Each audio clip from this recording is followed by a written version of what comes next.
Het thema is kermis Tilburgs trots. Voor de 17e keer is tijdens de Tilburgse kermis ook de kermisexpositie te bezoeken.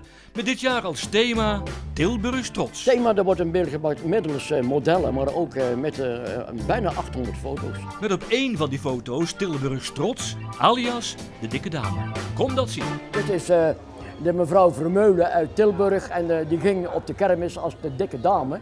En daarnaast zit haar zoon. Die is later ook als dikke dame gegaan, dus er waren 2 dikke dames. Nostalgie, dat lijkt de aantrekkingskracht van de jaarlijkse kermisexpositie. De 40ers, 50ers en 60ers van nu zien hier de kermis uit hun jeugd. Brengt herinneringen van mijn jeugd binnen. Dat ik met een tante van mij in de zweef ging. En dat vonden we prachtig met z'n tweeën. Mijn moeder was niet zo erg op in de dingen, maar in de autobossetjes. Ja, dat is echt... Als je dat ziet, dan komt dat weer boven als kind.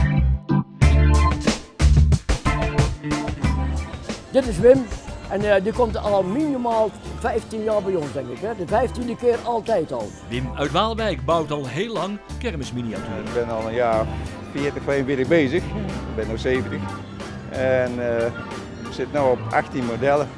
Zowel wel Nederlandse attracties.